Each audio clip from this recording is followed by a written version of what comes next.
आपने मेरे पूर्व के वीडियो में HMIS किस प्रकार कार्य करता है, उसके लिए हम क्या रिक्वेस्ट भेजते हैं, गवर्नमेंट ऑफ इंडिया को आईडी पासवर्ड के लिए हम किस प्रकार जानकारी के लिए हम भेजते हैं, वो पूरी जानकारी आपने HMIS पार्ट 1 में आपने देखा है। यदि नहीं देखा है तो हम उसको अपने डिस्क्रिप्शन बॉक्स में ऐड कर देंगे, लिंक दे देंगे, जिसमें आप जा कर के हेल्थ मैनेजमेंट इंफॉर्मेशन सिस्टम की पूरी जानकारी, how to create facility, new facility in HMIS portal, उसको आप देख सकते हैं। आज हम मुख्य रूप से आपसे बात करने जा रहे हैं कि हेल्थ मैनेजमेंट इंफॉर्मेशन सिस्टम में आप रिपोर्टिंग कैसे करेंगे। तो सबसे पहले हम HMIS को थोड़ा समझने की कोशिश करें, उसका बैकग्राउंड में जाएं। तो ministry of health and family welfare department ने HMIS 2008 से लागू किया, जो डिस्ट्रिक्ट लेवल रिपोर्टिंग सिस्टम है। 2010-11 में ये फैसिलिटी लेवल रिपोर्टिंग सिस्टम में कन्वर्ट हुआ। इसके माध्यम से डेटा एनालिटिकल और रिपोर्टिंग कैपेबिलिटी जो है, और एक अच्छा प्लेटफॉर्म जिसमें GIS की अवेलेबिलिटी पब्लिक डोमेन में की गई है। HMIS आपका जो नेशनल है, डिस्ट्रिक्ट लेवल है, ब्लॉक लेवल है, सब डिस्ट्रिक्ट लेवल है, फैसिलिटी लेवल तक सभी स्तर पर इसका रिपोर्टिंग किया गया और एक ऐसा प्लेटफॉर्म तैयार किया गया जिसमें जो प्रोग्राम इम्प्लीमेंटेशन प्लान है इसी के डेटा के आधार पर आगे कार्य किया गया। HMIS का URL है hmis.nhp.gov.in। इस URL पे जब हम जाएंगे तो आपको HMIS हेल्थ इंफॉर्मेशन सिस्टम की पूरी जानकारी आपको देखने को मिलेगा, उसमें आप जाकर के एंट्री कर सकते हैं। तो HMIS का मुख्य रूप से जो ऑब्जेक्टिव है वो ये है कि जो हेल्थ केयर इंडिकेटर जो है उसको इम्प्रूव करना, एक टूल्स हमें देता है जिसमें हम प्लानिंग कर सकते हैं, इफेक्टिवनेस, इफिशिएंसी और जो कवरेज है उसको हम यहाँ पे रिपोर्ट कर सकते हैं, देख सकते हैं, और availability and access of health care to the population, developing and monitoring performance based health indicator. तो जो ऑब्जेक्टिव मुख्य रूप से है, जो IMR और MMR और TFR को रिड्यूस करने का जो मिशन का गोल है, वो नेशनल हेल्थ मिशन के ऑब्जेक्टिव को अचीव करने का एक बहुत अच्छा टूल्स है। HMIS फॉर्मेट्स जो है मंथली बेसिस पे जो इंफ्रास्ट्रक्चर का रिपोर्ट है वो हर स्तर पर होता है, सब सेंटर, PSC, CSC, सब डिस्ट्रिक्ट हॉस्पिटल, डिस्ट्रिक्ट हॉस्पिटल पर। मंथली सर्विस डिलीवरी जो सर्विस प्रोवाइड किए जाते हैं उसकी भी रिपोर्टिंग सब health centre, PSC, CSC, HDH, DH, district HQ जहाँ पे आपका स्टॉक की जानकारी एंट्री की जाती है। डेली रिपोर्टिंग भी HMIS में हो रहा है, जिसमें OPD, IPD, साथ ही साथ जो अभी कोविड को दृष्टिगत रखते हुए ILI, सारी और फीवर के केसेस का रिपोर्टिंग सब डिस्ट्रिक्ट एंड CSC और PSC में किया जा रहा है। अगर फ्लो ऑफ डेटा की हम बात करें तो पहले क्या होता था कि सब सेंटर से, PSC से, CSC से, सब डिस्ट्रिक्ट हॉस्पिटल से, डिस्ट्रिक्ट हॉस्पिटल से ये पहले ब्लॉक में आता था। ब्लॉक में डेटा एंट्री ऑपरेटर इसको कंपाइल करके डेटा एंट्री करता था, फिर डेटा एंट्री जो है वो HMIS पोर्टल पे करता था, और इस तरह से फ्लो था। पर वर्तमान परिवेश में अगर आप डेटा का फ्लो देखेंगे तो HMIS पोर्टल एक ऐसा पोर्टल है जहाँ पे हर स्तर पर डेटा डायरेक्ट सीधे पोर्टल पर होता है। तो एक बहुत ही अच्छा माध्यम है, तो जिसमें टाइमलीनेस, कंप्लीटनेस, एक्यूरेसी, जो डेटा क्वालिटी की हम बात करते हैं, सभी स्तर से डेटा डायरेक्ट एंट्री होता है। तो इसमें बहुत सारी विभिन्नताएं जो है वो दूर हो जाते हैं, और सबका टाइम टेबल जो है, जो जैसे कि रिपोर्टिंग पीरियड होता है माह के अंत में 1 तारीख से एंट्री शुरू हो जाता है, तो सभी डाउन लाइन में 1 से 3 तारीख तक एंट्री करें, 3 से 5 तक और CMHO ऑफिस तक, मतलब 5 तारीख तक सारी एंट्रियां पूर्ण हो जाती है। तो ये डेटा फ्लो है, ये HMIS में एक बहुत ही अच्छा अपॉर्चुनिटी आया है। डेटा क्वालिटी का जब बात करें तो जो डेटा में जब आप जानते ही हैं कि डेटा रिलेवेंस होना चाहिए, एक्यूरेसी होना चाहिए, टाइमलीनेस होना चाहिए, कंप्लीटनेस होना चाहिए, ऐसे डेटा की एसेसिबिलिटी एंड क्लैरिटी होना चाहिए, कंपेबिलिटी होनी चाहिए, कोहेरेंस होना चाहिए। ये डेटा का डेटा क्वालिटी का है। जब हम HMIS को हम भरते हैं, HMIS का हम जब रिपोर्टिंग करते हैं तो हमको फोकस हमारा इन चीज़ों पे होना चाहिए। जैसे कि हम बात करें कंप्लीटनेस, तो हम अगर कोई चीज़ का हम डेटा डाल रहे हैं और उसमें कोई वैल्यू मिसिंग है, डेटा रिपोर्ट 100% नहीं हो रहा है, फेलिंग स्टेटस 100% नहीं है, तो कहीं ना कहीं ये हमारे जो डेटा क्वालिटी पे वो असर पड़ता है। कई संस्थाएं टाइमली रिपोर्ट नहीं करेंगे तो इससे भी फर्क पड़ता है। तो मुख्य रूप से हमें इन चीज़ों को ध्यान रखना पड़ेगा। डेटा की कंसिस्टेंसी पे, एक्यूरेसी पे, कंप्लीटनेस पे, टाइमलीनेस पे हमको ध्यान देने की ज़रूरत होगा। जब हम प्राइवेट हॉस्पिटल को इन्वॉल्व कर रहे हैं तो प्राइवेट हॉस्पिटल की भी जिम्मेदारी होगी कि वो 1 से 5 तक अपने संस्था की रिपोर्टिंग अनिवार्य रूप से कर दें, ताकि वो कंपाइल रिपोर्ट जो है वो उच्चाधिकारियों को दी जा सके। HMIS रिपोर्ट में एनालिटिकल रिपोर्ट्स है, स्टैंडर्ड रिपोर्ट्स है, लाइव रिपोर्ट्स है, ये सारे रिपोर्ट्स जो है पोर्टल से ऑटोमेटिक जनरेट होते हैं। लाइव स्टैंडर्ड रिपोर्ट पर जैसे कि एनालिटिकल रिपोर्ट में आप देखेंगे तो CSC grading, PSC grading report होता है। स्टैंडर्ड रिपोर्ट में आप जाएंगे तो mix, main, max, drill down की इंडिकेटर रिपोर्ट और साथ ही साथ पिछले कई सालों का रिपोर्ट जो है आपको HMIS पोर्टल में देखने को मिलता है। लाइव रिपोर्ट भी आपको देखने को मिलेंगे। लाइव रिपोर्ट में आप अगर जाएंगे तो डाटा रिपोर्टिंग स्टेटस है, डाटा आइटम रिपोर्ट्स है, लॉग रिपोर्ट्स है, मास्टर रिपोर्ट्स है, ये सारे रिपोर्ट्स आपको HMIS पोर्टल पर निकल जाएंगे।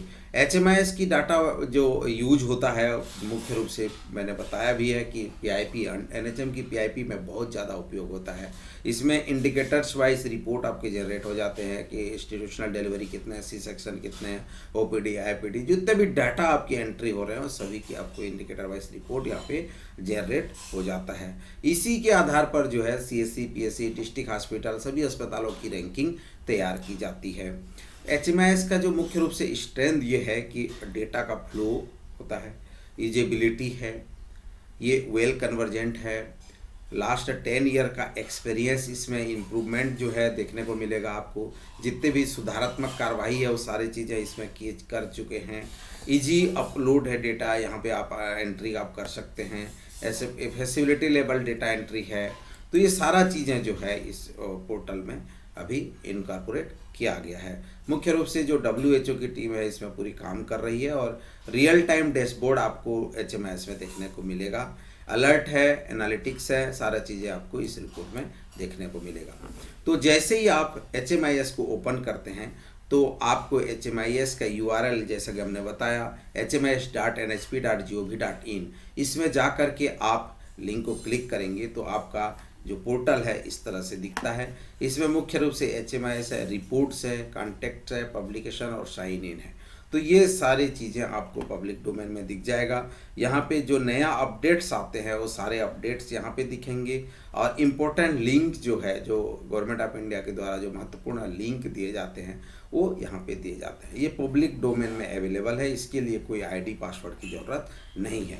लेकिन जैसे ही आप साइन इन करके अंदर जाएंगे तो आपको एक ID पासवर्ड की ज़रूरत पड़ता है। उसमें आप ID पासवर्ड डाल करके इंटर करेंगे तब जा कर के आपको इस तरह से आइकॉन दिखने को मिलेगा, जहाँ ये एडमिन पोर्टल की लॉगिन है। एडमिन पोर्टल के लॉगिन में आपका HMIS reports, view map, download, administration, analytical reports, contact, dashboard, publication, help, यहाँ पे HMIS का पासवर्ड वगैरह आप चेंज कर सकते हैं।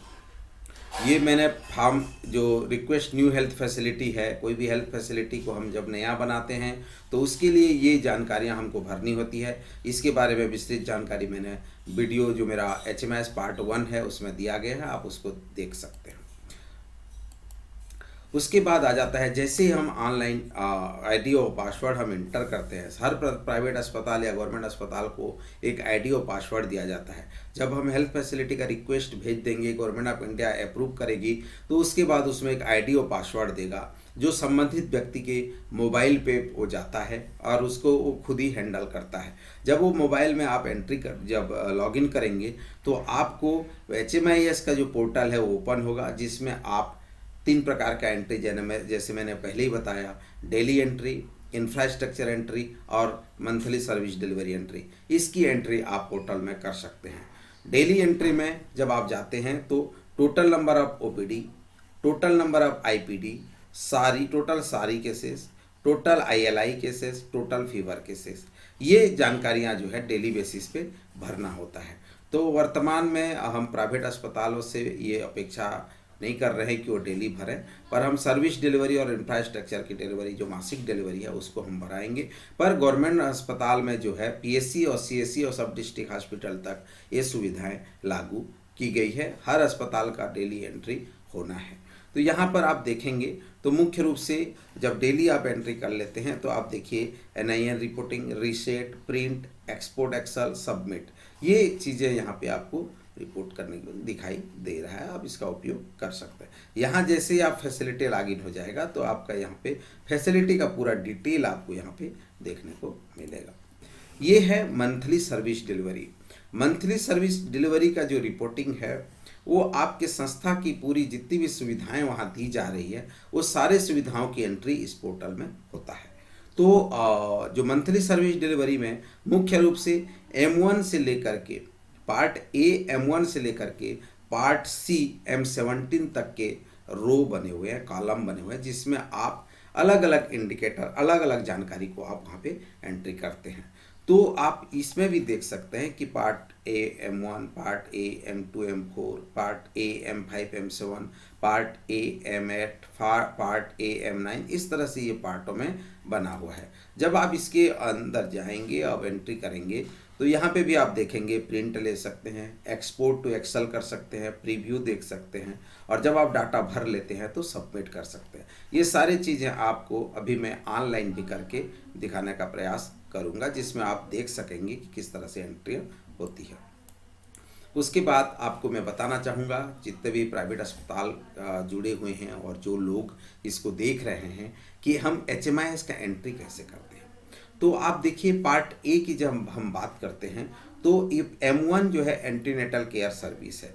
यहाँ पे जितने भी total number of pregnant women register for ANC, यहाँ पे जितने भी महिलाएं हैं, गर्भवती महिलाएं जो हम रजिस्टर्ड करते हैं, अर्थात जिनका हम कार्ड जारी करते हैं, आप उनको हम RCH जो कार्ड होता है, जो MCH कार्ड होता है, जिनको हम जारी करते हैं और उनको हम यहाँ पे रजिस्ट्रेशन करते हैं। इसको इस तरह से समझ सकते हैं कि जैसे प्राइवेट अस्पताल वगैरह जुड़ रहे हैं कि जिनको हम TT1 लगाते हैं या TT बूस्टर लगाते हैं, या जो नया हमारे संस्था में आते हैं, उन लोगों का यहाँ पे हम रजिस्ट्रेशन नंबर डालेंगे। उतने संख्या हम यहाँ पे दिखाएंगे और उन संख्याओं में से फिर प्रथम तिमाही में अर्थात 12 वीक में, फर्स्ट ट्राइमेस्टर में कितने लोग आए। जैसे मान लीजिए यहाँ पे आप समझ सकते हैं कि ANC में मान लीजिए इस महीने 10 आए, 10 नए महिलाएं जिनका हमने कार्ड जारी किया, जिनको हमने TT1 लगाया या बूस्टर डोज लगाया, वो महिलाएं आती है 10।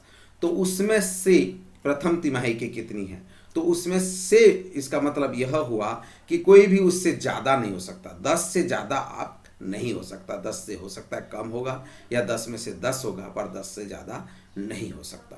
तो इसको समझने की ज़रूरत है कि हम जब इंडिकेटर वाइज हम जब एंट्री करेंगे और जब डाटा डालेंगे तो हम जो डाटा डालेंगे उसको हमको केयरफुली देखने की ज़रूरत है कि वो हमारा जो इंडिकेटर है वो क्या कह रहा है। अब उसके बाद आते हैं TT1, फिर TT2, फिर TT booster dose. TT1 dose और TT बूस्टर डोज जो है ANC से ज़्यादा कभी भी नहीं हो सकता। अब इसको ध्यान रखने की ज़रूरत है, क्योंकि हम जो है उन लोगों को ही TT1 और TT बूस्टर लगाते हैं जो ANC न्यू रजिस्ट्रेशन के लिए आते हैं। बाकी जो आएंगे वो सेकंड डोज के लिए मान लो आते हैं तो सेकंड डोज में रिपोर्ट करेंगे। उसके बाद आता है number of pregnant women provide course 180 IFA tablet. 180 IFA tablet जो पूरा खा लेते हैं, पूरा कोर्स कर लेते हैं, ऐसे महिलाओं का यहाँ पे जानकारी देना है। उसी प्रकार कैल्शियम का है, उसी प्रकार एल्बेंडाजोल का है। यहाँ पे number of pregnant women receive 4 और मोर ANC चेकअप, इसको समझने की ज़रूरत है। ऐसे गर्भवती महिलाएं जिन्होंने 4 जांच या 4 से अधिक जांच जो है प्राप्त कर लिया है, पर यहाँ पे जांच की संख्या नहीं आएगी। यहाँ पे आपको देना होगा, ऐसे महिलाओं की संख्या आपको देना होगा जो 4 या 4 से अधिक बार आए, अर्थात आपको यहाँ की महिलाओं की संख्या देना है, न कि कितने बार आए। ठीक है। उसी प्रकार number of pregnant women given ANC corticosteroid in pre term labour, कितने महिलाओं को दिया। अब ध्यान दिए होंगे तो यहाँ पे देखिए नंबर ऑफ प्रेग्नेंट वुमेन की बात की जा रही है, ठीक है। Number of pregnant case with hypertension detected, कितने प्रेग्नेंट लेडी को हाइपरटेंशन डिटेक्ट हुआ, उसमें से कितने को आपने अपने इंस्टीट्यूशन में मैनेज किया। और number of eclampsia case manage during delivery, delivery के दौरान कितने को आपने मैनेज किया। ये डेटा आपको इंडिकेट कर रहा है कि जितना भी डिटेक्ट किया है इससे ज़्यादा ये नहीं होगा। Pregnant women with anaemia, anaemia की जब हम बात करते हैं तो यहाँ पे पहले ही कॉलम में लिखा है number of pregnant tested for haemoglobin 4 और more than 4 time respective NC, ठीक है। यहाँ पे देखिए रेस्पेक्टिव NC में जैसे 4 या 4 से अधिक बार कितने महिलाएं जो है वो आई और जिनका हीमोग्लोबिन टेस्ट हुआ। तो यहाँ आपको देखने की ज़रूरत है कि यहाँ पे नंबर ऑफ प्रेग्नेंट वुमेन की बात कर रहा है, जैसे मैंने NC में बताया उस तरह से यहाँ पे। फिर उसके बाद number of pregnant women having HB level below 11 ग्राम, कितने ऐसे हैं जो 11 ग्राम से कम है, उसमें से फिर कितने हैं जो 7 ग्राम से कम है, और 7 ग्राम से कम था तो उनको आपने ट्रीटेड कितने को किया। फिर उसमें से जो OGTT है ब्लड शुगर का जो नाप करते हैं ओरल ग्लूकोज टॉलरेंट टेस्ट से, उनमें से कितने वो टेस्ट हुआ, उसमें से पॉजिटिव कितने पाए, पॉजिटिव हुआ तो उनमें से कितने को आपने जो है इंसुलिन दिया।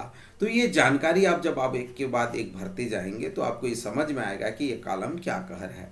Number of pregnant women tested for syphilis, syphilis कितने गर्भवती माताओं का आपने टेस्ट किया, उसमें से सेरो पॉजिटिव कितने आए, कितने का आपने ट्रीटमेंट किया। फिर बेबीज ऐसे कितने हैं जो कंजेनाइटल सिफिलिस में डायग्नोस हुए। Number of baby treated for congenital syphilis, कितने को कंजेनाइटल सिफिलिस में ट्रीटमेंट दिया गया।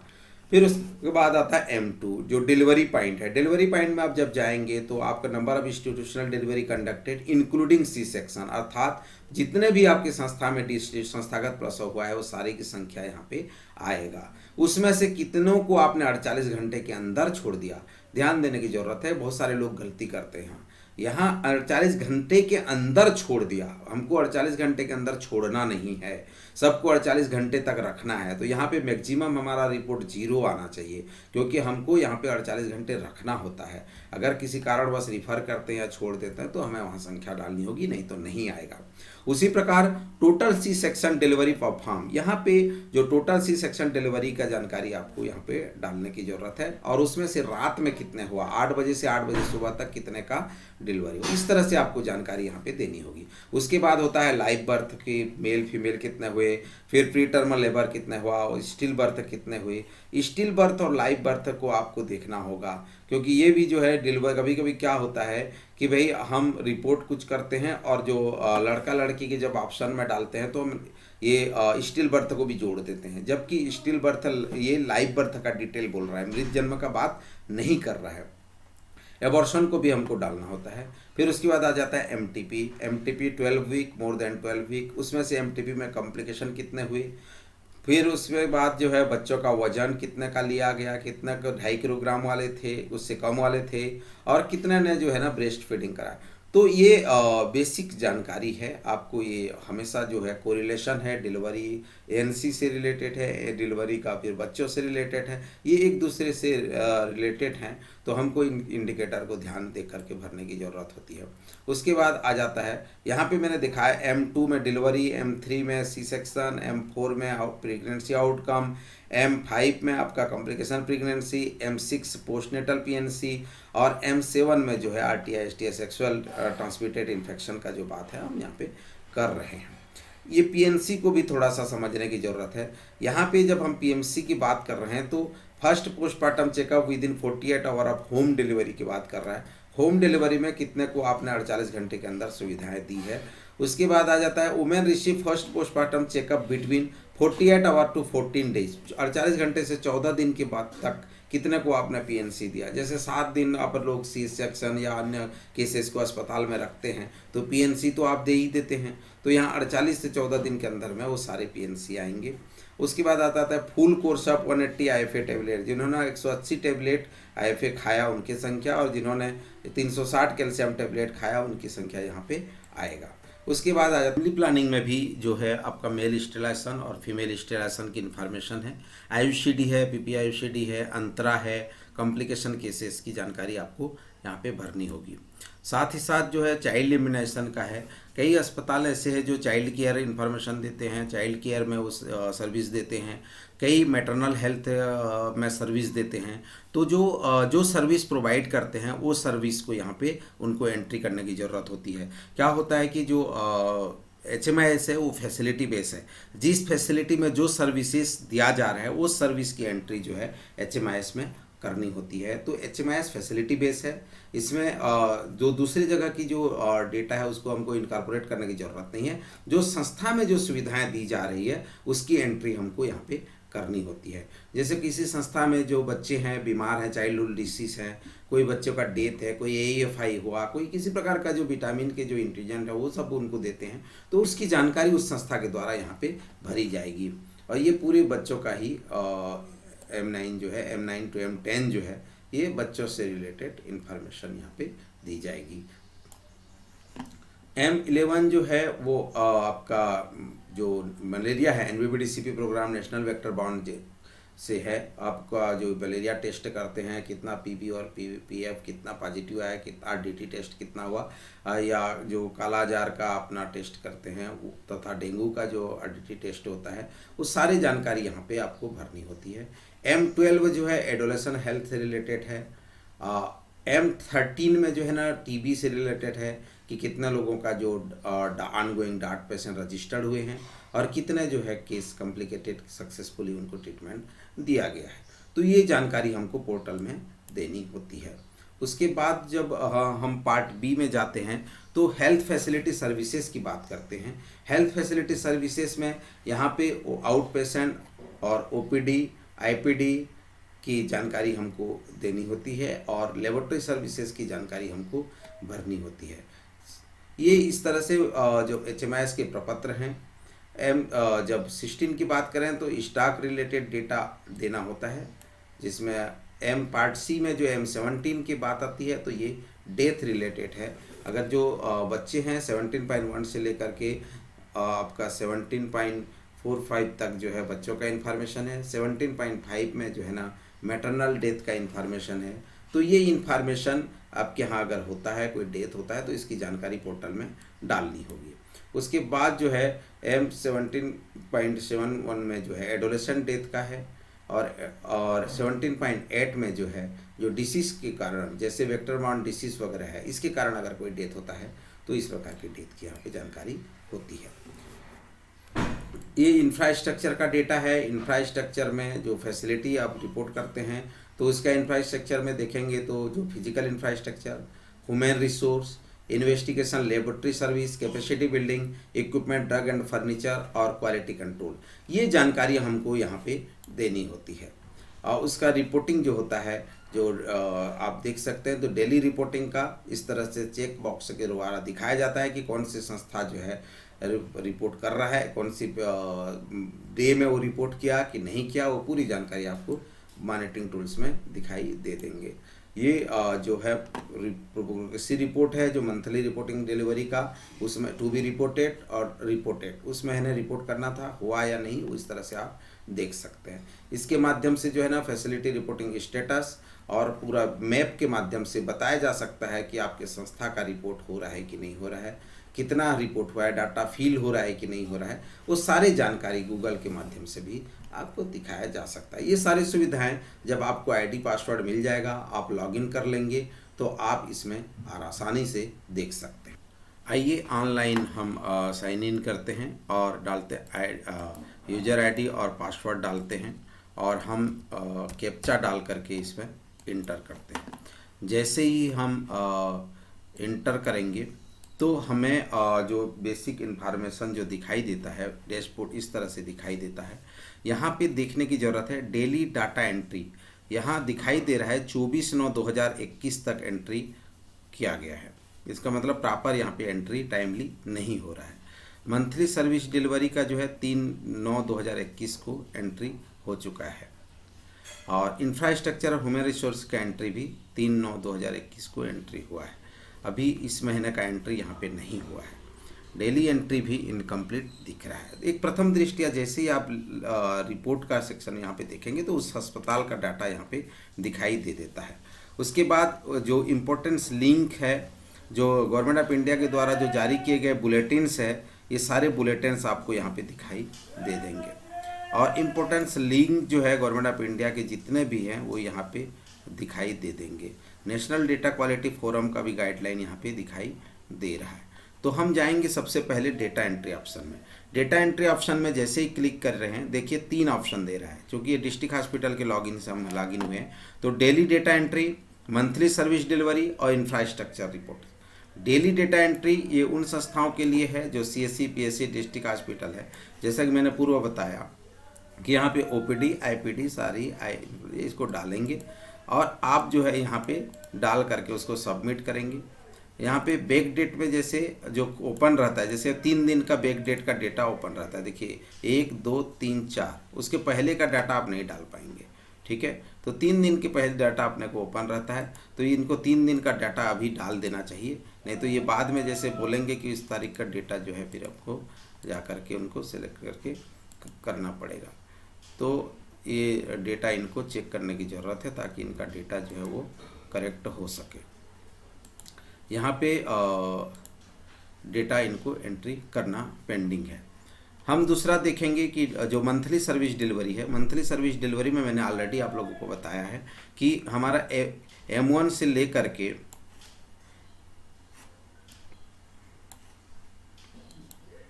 M1 से लेकर के पार्ट C M17 तक का डेटा है। ये अभी जो है यहाँ पे आपका नहीं दिख रहा है, क्योंकि इसके पहले हमको जो है सबसे पहले हमको इंफ्रास्ट्रक्चर का डेटा भरना पड़ेगा। जैसे ही हम इंफ्रास्ट्रक्चर का डेटा को कैरी फॉरवर्ड करेंगे, इंफ्रास्ट्रक्चर का डेटा में अगर कोई करेक्शन है तो करेक्शन कर सकते हैं, नहीं तो वन टाइम एक्टिविटी है, क्योंकि एक बार आपको एंट्री करना है और एक बार एंट्री करने के बाद जो है वो कैरी फॉरवर्ड की फैसिलिटी इस पोर्टल में दी गई है।